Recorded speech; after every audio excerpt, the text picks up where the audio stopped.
especially after the Industrial Revolution, like the world just started becoming more comfortable in every single way. Like, we live at 72 degrees now.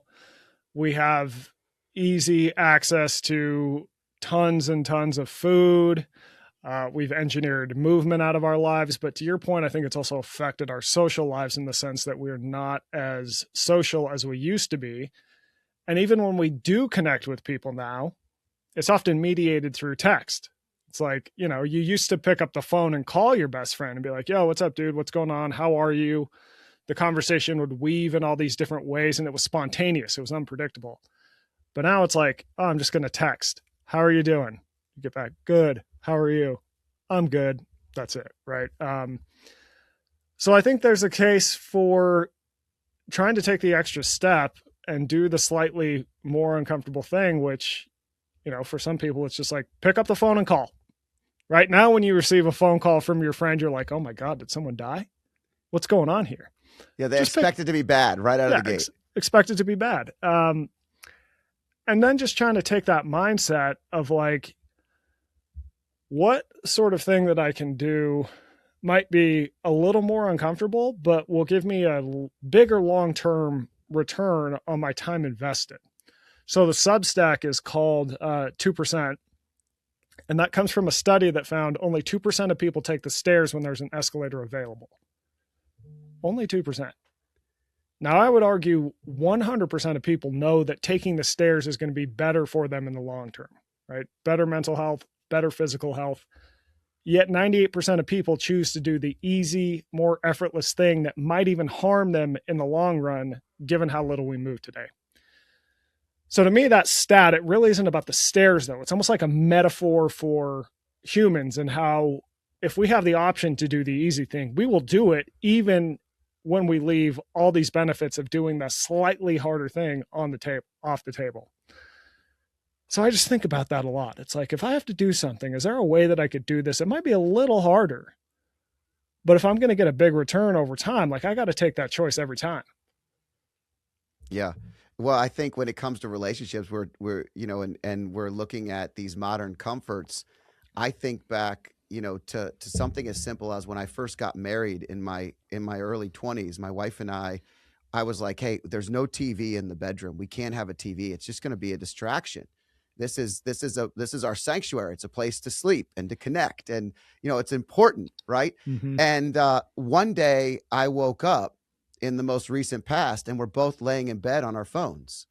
And, somehow a rule that probably stood with us for 19 to 20 years that allowed us to stay focused on the most important thing, our own relationship, has kind of gotten into, that's a modern comfort where I can wake up and she's not awake and I can start answering stuff or doing early research for a podcast or whatever it is.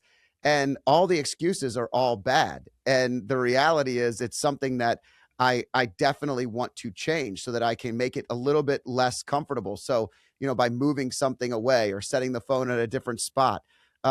But she's not as into the decisions I'm making at this point in time. So I need to help her somehow figure this out. She's not going to do it. We're gonna work on it. But the TV has now infiltrated my bedroom is the point, and that's a modern comfort I wish I never allowed added into it. Yeah. I mean, the role of technology is effectively makes our lives easier, but it subtly weaves itself in. And then you find you've lost all these things that were important that might have been a little bit harder, but that actually helped you live better. And so I think it's, the first step is kind of becoming aware of that, which it sounds like you are. And then asking yourself, okay, how do I use this tool in a way that helps me, but doesn't hurt me? And you can apply that to really any technology. Yeah. And if you think about this, it's pretty interesting. Look at the major changes that we saw, growing up in the 80s, I saw the transformation of fast food.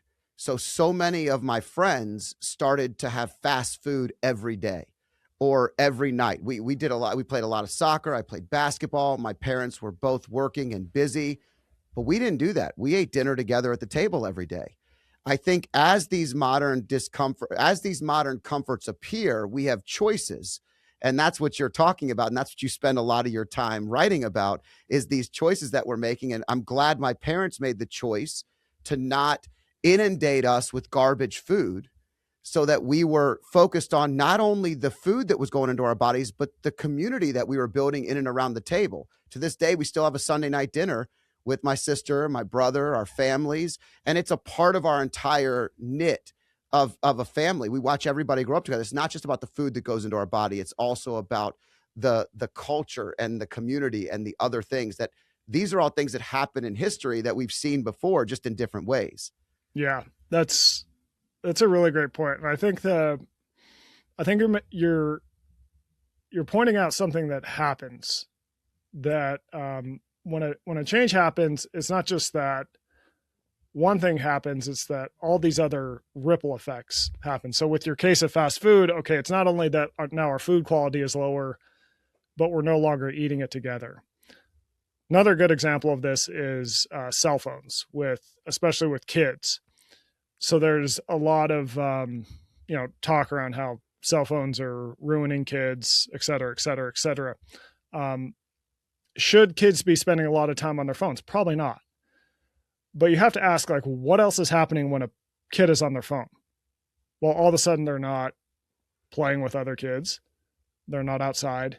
They're not moving their body.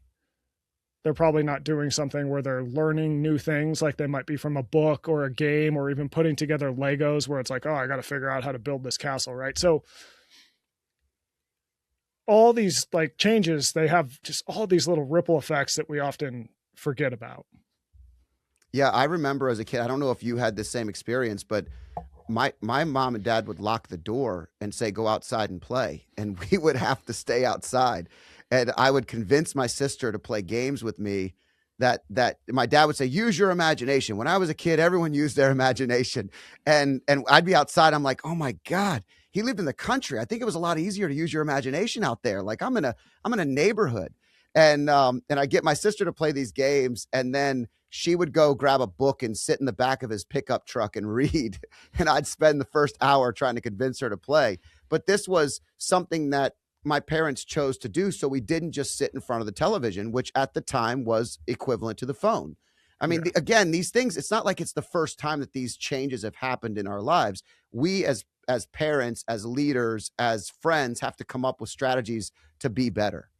Yeah, I agree. And it also, I mean, it comes down to what, how are you using the tool? As I kind of said it before, it's like you could have a phone that has, Instagram, Twitter, you've got like your breaking news apps that are just screaming at you about how the world is so terrible. Or you can download Audible. You can listen to podcasts that are educational. There's a bunch of apps that help you go on a hike and figure out where you are. There's apps for identifying animals and plants when you're outside, right? And so like those are good things. But you see that, I think that go back to that 2% stat, I think most people tend to default to like the easy, fast, stimulating thing, and that can hurt us over the long run. So it takes a conscious choice of like, what am I going to use? How am I going to use this tool to better myself rather than hurt myself? So YouTube has this cool feature where they pick the next video for you, and it's right here on this screen. So I hope you enjoy this next video.